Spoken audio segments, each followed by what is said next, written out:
couple avec sa femme alors qu'il a ses mauvaises pensées, les enfants qui en naissent sont appelés Elohim en fusion Lévitique 19 2.4. Par conséquent, il est écrit, ne vous tournez pas vers les idoles, et ne vous faites pas d'Elohim en fusion. Rabbi Abba a dit, il est interdit à une personne de regarder les idoles et les femmes des nations, d'en tirer un quelconque bénéfice, ou d'en chercher la guérison, comme il est interdit de regarder un lieu interdit. 11. Détournez vos yeux de moi. Rabbi Shimon parle à Rabbi Abba d'un autre David, un David supérieur, qui apporte la miséricorde de Dieu au monde. Sa beauté illumine tous les mondes. Nous apprenons ensuite l'existence d'un autre jardin d'Éden, un jardin surnaturel qui existe pour Dieu, où se trouve son amour. Enfin, Rabbi Shimon parle d'une autre terre, une terre céleste d'Israël située sous le niveau de Jacob, et que Dieu a léguée à Israël. Elle est appelée terre de vie.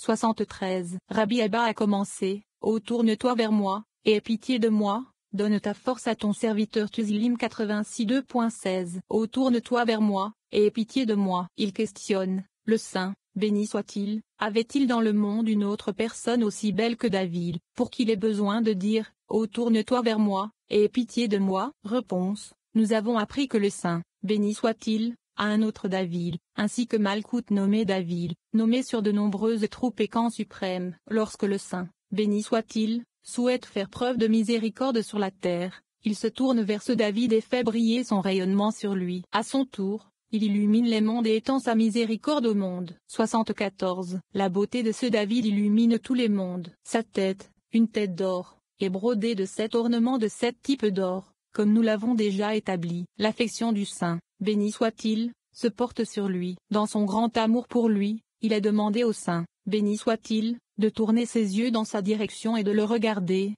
ce qui signifie qu'il a dit, tournez-vous vers moi, et avez de la merci pour moi. C'est parce qu'ils sont à tous égards les plus beaux, comme il est dit, détourne tes yeux de moi. Shor Hashorim 6 2.5. Le verset signifie qu'au moment où ses yeux de Malkout les regardent, le saint, béni soit-il, alors des flèches d'amour provenant de catapultes d'amour surnaturel sont agitées dans son cœur, et avec la grande flamme de l'amour céleste pour lui, il dit, détourne tes yeux de moi, c'est-à-dire détourne tes yeux de moi, puisqu'il me brûle avec la flamme de l'amour. C'est pourquoi il est écrit à propos de lui, David, il était roux, avec de beaux yeux, et de belle apparence. Ishmuel 16h12. Parce que ce David, le céleste, est beau, et que l'amour est le désir du saint, béni soit-il, et de s'attacher à lui. David dit, ô tourne-toi vers moi, et aie pitié de moi. 75. Dans le même ordre d'idées, il dit, voyez, l'odeur de mon fils est comme l'odeur du champ qu'Hachem a béni. Bereshit 27 2.27. Nous comprenons d'ici qu'avec Jacob est entré le jardin d'Éden, qui est le champ des pommiers sacrés. Il questionne, comment le jardin d'Éden a-t-il pu entrer avec lui alors que le jardin est tellement plus grand en largeur et en longueur? Considérez combien de saintes demeures suprêmes, de niveau sur niveau, d'habitation sur habitation il y a là. 76. Et réponse,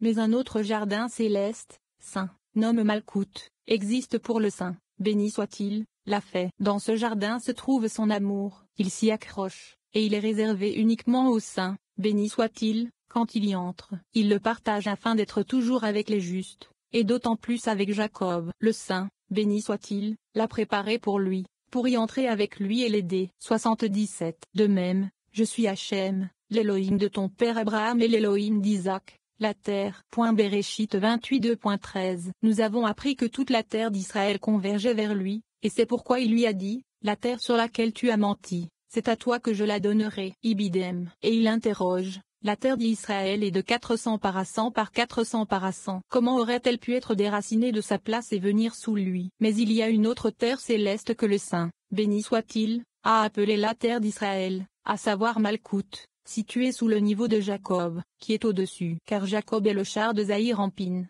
et Malkout est au-dessous de Zahir en pine. Le saint, béni soit-il, l'a légué à Israël, en raison de leur amour, pour vivre avec eux, les diriger et les protéger de tout. Elle est appelée terre de vie. 12. Il est interdit à l'homme de regarder à un endroit que le saint, béni soit-il, déteste. Rabbi Shimon nous dit qu'il est interdit à l'homme de regarder à un endroit que Dieu aime, et un endroit qu'il déteste. Il est interdit de regarder un arc-en-ciel parce qu'il reflète une image céleste, de regarder le signe de l'alliance parce qu'il fait allusion au juste du monde, et de regarder les doigts des prêtres lorsqu'il écarte les mains parce que la gloire du roi céleste y repose. Les Israéliens sont avertis de ne pas se tourner vers les idoles, ni de transgresser le reste des 10 commandements. Rabbi Shimon dit à Rabbi Chia que lorsque les Israéliens se tenaient au mont Sinaï, ils étaient unis dans un même désir de Dieu.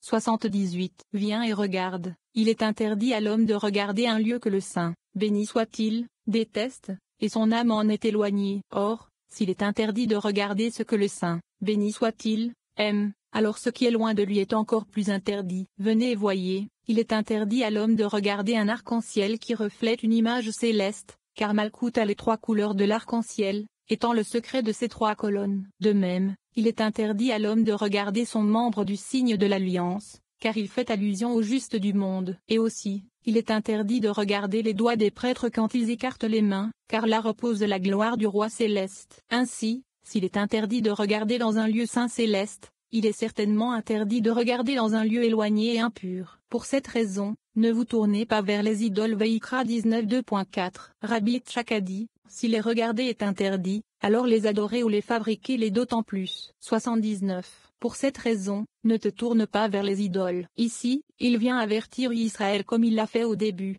dans les 10 commandements, car, ne tourne pas vers les idoles, correspond à, tu n'auras pas d'autres Elohim que moi. Shemo 22.3. Les mots ne vous faites pas d'Elohim en fusion correspondent à vous ne vous ferez pas d'idole sculptée ibidem. Je suis Hachem ton Elohim correspond à je suis Hachem ton Elohim. Tu révéreras à chacun sa mère et son père, correspond à, honore ton père et ta mère. Les mots, et tu observeras mes Shabbatos, correspondent à, souviens-toi du jour du Shabbat, pour le sanctifier. Tu ne jureras pas faussement par mon nom, correspondant à, tu ne prendras pas le nom de Hachem ton Elohim en vain. Tu ne voleras pas, correspond à, tu ne voleras pas. Tu ne commettras pas de faux témoignages et tu ne mentiras pas à ton prochain, correspondant à, tu ne porteras pas de faux témoignages contre ton prochain. L'adultère et la femme adultère seront mis à mort. Veikra 20h10, correspond à, tu ne commettras pas d'adultère. Tu ne te tiendras pas non plus à l'écart lorsque le malheur, sang, frappera ton prochain, correspondant à tu ne tueras pas. Ceci a déjà été établi. Par conséquent, cette partie contient la totalité de la Torah. 80. Rabbi Chia a dit, d'abord, dans les 10 commandements, il est écrit, je suis Hachem ton Elohim, souviens-toi du jour du Shabbat, tu ne prendras pas le nom, tu ne tueras pas, tu ne commettras pas d'adultère, tu ne voleras pas. Tous sont écrits au singulier, mais ici il est écrit, je suis Hachem, ton Elohim, tu révéreras à chacun sa mère et son père, et tu observeras mes Shabbatos. Ne te tourne pas vers les idoles. Tous sont écrits au pluriel. Et il répond, venez et regardez. Depuis le premier jour où Israël a été sur la terre, il n'était pas dans une telle unité de cœur et de désir devant le Saint, béni soit-il, comme le jour où ils se sont tenus sur le mont Sinaï. Par conséquent, tout ce qui est écrit l'est au singulier. Ensuite, c'est écrit au pluriel parce qu'il leur manquait un peu de ce désir, c'est-à-dire un seul désir uni. 13. Rabbi Elazar se demande pourquoi le titre du verset semble dire qu'il n'y avait pas d'Elohim avant que les Israéliens ne soient en Égypte. Et Rabbi Shimon explique que les Israéliens n'ont connu la gloire de Dieu qu'à partir du moment où ils étaient en Égypte. À partir de cette époque, ils ont vu de nombreux miracles et merveilles, et sa gloire leur a été exposée lorsqu'il a fendu la mer. 81. Rabbi Elazar allait rendre visite à Rabbi Yosi, fils de Shimon, fils de Lacunia, son beau-père. Il était accompagné de Rabbi Chia et de Rabbi Yosi. Lorsqu'ils arrivèrent dans un champ, ils s'assirent sous un arbre. Rabbi Elazar commença à dire, chacun devrait parler d'un passage de la Torah. Rabbi Elazar commença, je suis Hachem votre Elohim depuis le pays d'Égypte. Et vous ne connaissez pas d'Elohim à part moi. Osée 13:2.4. Il n'est pas écrit comme dans un autre endroit, qui vous a fait sortir du pays d'Égypte. Shemo 22.2, mais, je suis Hachem votre Elohim depuis le pays d'Égypte. Il questionne, ils ont eu un roi seulement depuis le temps en Égypte et pas avant? N'est-il pas écrit? Alors Jacob dit à sa famille, mettez de côté les Elohim étrangers qui sont parmi vous.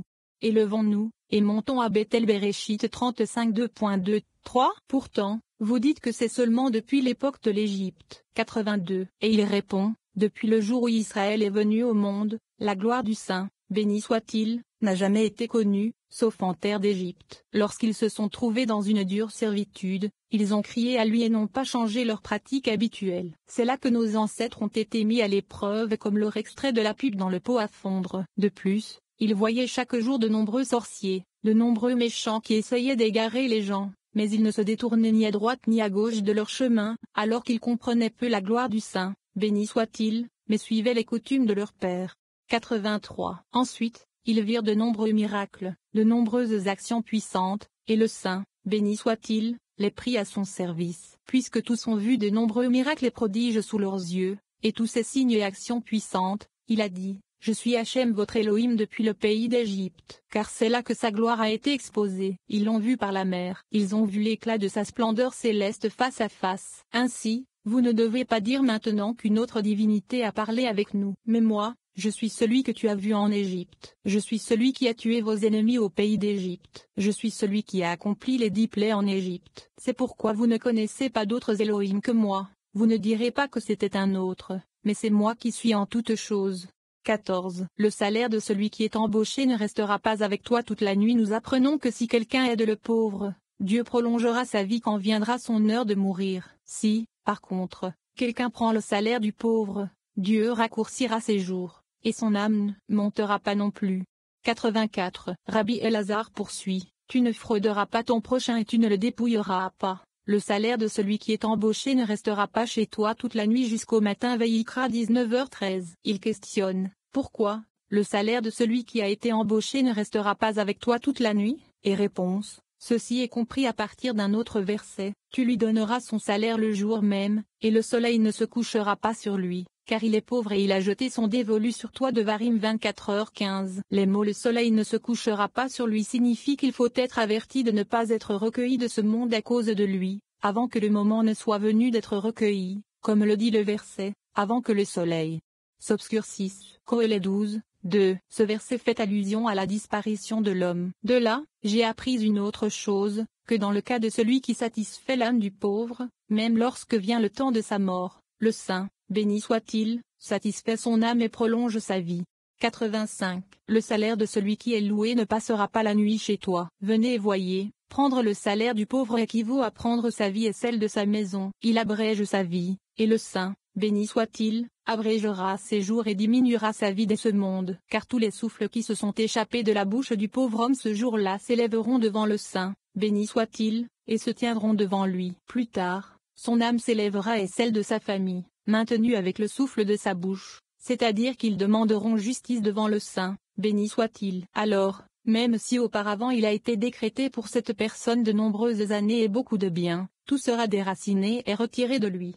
86. En plus de cela, son âme ne s'élèvera pas. C'est ce que Rabbi Abba a dit, miséricordieux, sauve-nous d'eux et de leur honte. Nous avons établi que même s'il est riche, il ne faut pas garder son salaire pendant la nuit. Aimer son cœur, lit, âme, sur toi, littéralement, sens, de tout homme, et plus encore du pauvre. C'est ce que Rav Hamnuna faisait lorsque l'ouvrier partait après le travail. Il lui donnait son salaire et lui disait, reprends ton âme que tu as déposée chez moi, reprends ta sécurité. 87. Même si l'employeur disait, que mon salaire reste entre tes mains ou je ne veux pas le recevoir, il n'y consentirait pas. Il dirait, il ne convient pas de me laisser le dépôt de ton corps. À plus forte raison le dépôt de ton âme. Le dépôt de l'âme n'est donné qu'au saint, béni soit-il, comme il est écrit, en ta main je commande mon esprit. Teilim 31 2.6. Rabbi Shia a dit, et avec quelqu'un d'autre, qui n'est pas son employeur, il peut déposer son salaire? Il a répondu, même dans la main de son employeur, il peut le déposer, mais seulement après avoir reçu son salaire dans Société Anonyme. 88. Il demande, il est écrit, le salaire de celui qui est embauché ne restera pas chez toi toute la nuit et le soleil ne se couchera pas non plus sur lui. Nous ne déduisons qu'il est obligé de lui donner son salaire avant le coucher du soleil, mais dans le verset précédent il indique que l'interdiction est de retenir le salaire toute la nuit. Il répond, c'est comme nous l'avons établi. Mais voici, il n'y a pas un jour qu'un autre jour supérieur ne régisse, c'est-à-dire une séphira, étant un jour des 7 jours suprêmes appelés Zed, Gvura, Tiferet, Netza, Od, Ilzod et Malkout. S'il ne lui a pas donné son âme, sans son salaire, ce jour-là, cela équivaut à causer un défaut à ce jour supérieur. C'est pourquoi, à son jour, tu lui donneras son salaire, et le soleil ne se couchera pas sur lui. Les mots ne restera pas avec toi toute la nuit se réfèrent à la pénalité, puisque la nuit, son âme ne montera pas en haut, mais l'âme du pauvre et de sa famille montera, comme nous l'avons dit.